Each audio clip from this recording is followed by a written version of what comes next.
일반 매매나 금매보다 더 저렴하고 자신이 부동산 가격을 정할 수 있기 때문에 정말 이보다 안전하며 효율적인 투자는 없다 말씀드리고 싶습니다. 지금 우째 경매해야 됩니까? 편하게 하죠, 편하게.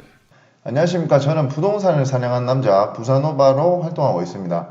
오늘 제가 이렇게 영상을 찍게 된 이유는 앞으로 제가 업로드하는 영상만 보면 누구나 부동산 경매에 입문할 수 있도록 해보자 라는 생각을 하게 되었고, 무엇보다도 제가 지금까지 시간과 비용을 투자해서 경험해 왔던 거를 유튜브에서 강의 형태로 풀어나간다면 더 효율적이고 여러분들에게 효용성 있게 도움을 줄 수 있지 않을까 생각이 들었습니다.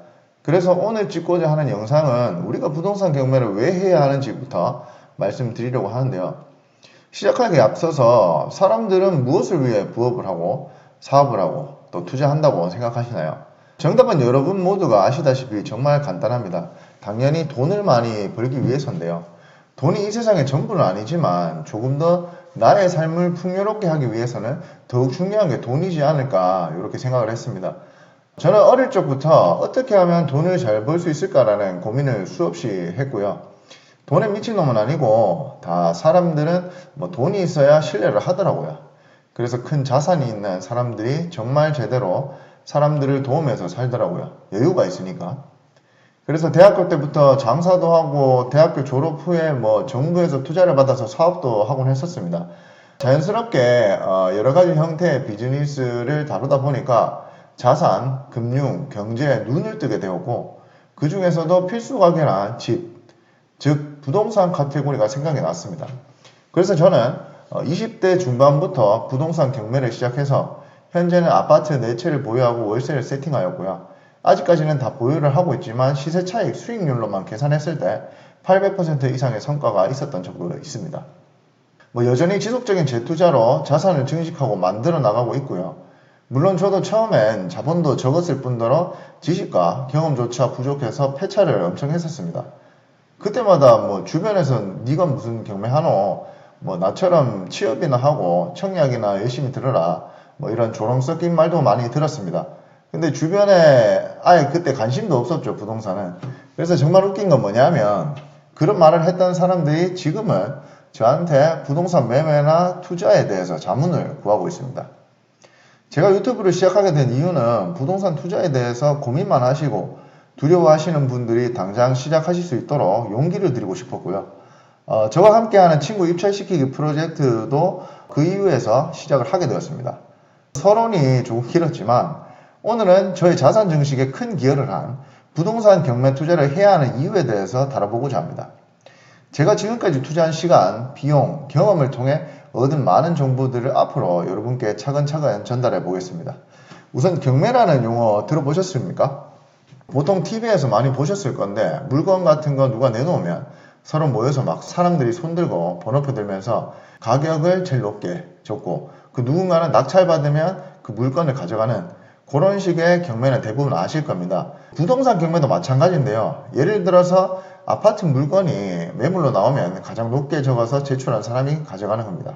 그리고 또 하나의 고정관념을 좀 깨트려 드리고 싶은데요.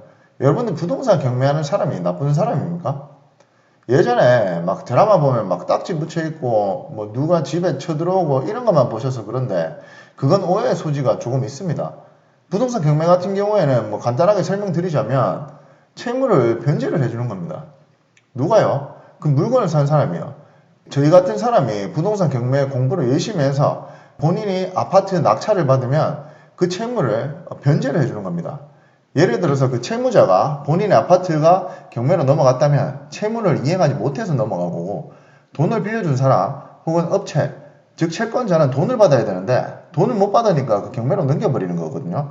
앞서 말씀드린 것처럼 부동산 경매 시작해서 물건을 받는 사람이 대신 그 사람의 채무 빌린 돈을 해결을 해주는 겁니다. 전혀 겁먹을 필요도 없어서 우리가 또 나쁜 짓 하는 것도 아니니까 잘못된 상식이나 정보 겉으로만 보고 판단하시고 넘어가시면 안 됩니다. 이게 나쁜 일입니까? 남의 돈 채무 되어 있던 거 내가 대신 갚아주는 건데 이렇게 좋은 일도 하고 부동산도 더 저렴하게 사고 얼마나 좋습니까? 근데 왜 부동산 경매를 안 하냐? 그렇게 한번 말씀을 드리고 싶었고요. 무엇보다도 가장 중요한 건 일반 매매나 금매보다 더 저렴하고 자신이 부동산 가격을 정할 수 있기 때문에 정말 이보다 안전하며 효율적인 투자는 없다 말씀드리고 싶습니다. 주식도 뭐 안전마진 확보해라, 뭐 싸게 사서 비싸게 팔아라, 그런 말이 있듯이 부동산 또한 이렇게 안전마진을 확보하는 투자 수단으로 인식을 하시면 됩니다. 그리고 이제 부동산이 주식보다 더 나은 장점은 뭐냐면, 주식 같은 경우에는 상장 폐지라는 게 있습니다. 상장 폐지가 되면 종이 쪼가리가 되거든요. 근데 부동산은 없어지지 않잖아. 그래서 부동산 경매 훨씬 더 안정적이며 효율적인 투자 수단이다, 이렇게 말씀드리고 싶고요. 또 예를 들어서 시세 1억짜리 아파트를 7천만 원 낙찰받을 수 있다면 3천만 원의 안전마진을 확보한 확정 수익을 가진 상태로 자산을 구입하신다 보시면 되고요. 3천만 원 수익 상태로 또 월세나 전세를 세팅한다면 현금이 최대 적게 묶이거나 일정 현금 흐름을 만들 수가 있다는 거. 그냥 부동산을 구입하는 일반 매매, 급하게 매물로 나와서 일반 매매보다 더 저렴한 금매보다 훨씬 효율적인 투자 수단이 됩니다. 뭐 예를 들어서 공인중개사 방문하셔가지고 1억짜리 아파트 7천만 원에 달라고 하면 아무데도 안 줍니다. 그래서 우리는 재테크의 아주 일부분에 해당하지만 출발점이라고도 할 수 있는 부동산 경매 자체를 모르고 살아간다면 엄청 많은 손해를 보면서 살아가지 않나, 그렇게 생각이 듭니다. 자, 이제 그러면 우리가 부동산 경매하는데 나는 뭐 어떻게 해야 되노? 다음 1강부터는 내가 어떻게 할까에 대해서 논하도록 하겠습니다. 그리고 저로 인해 부동산 경매 투자를 시작하실 분들을 위해 앞으로 무료 강의 형식의 영상으로 이제 업로드를 할 예정이고요. 영상만 전부 보시더라도 여러분들이 입찰을 위해서 법원까지 가시는 이 발걸음이 가벼워지도록 최선을 다해 보겠습니다. 영상 시청해서 너무 감사드리고, 앞으로 제 무료 영상 보시려고 하면 좋아요도 눌러주시고 구독도 해주시고 알림 설정도 해주셔가지고 주변에 많이 좀 퍼뜨려주세요. 저는 진짜 진정으로 여러분들 부동산 경매 입찰까지 이 영상을 토대로 좀 도와드릴 예정입니다. 감사합니다. 뭘 또 쳐다만 보라? 에? 니 배드 경매 안 하나? 사람을 고만했어 좀. 됐다. 그만해라.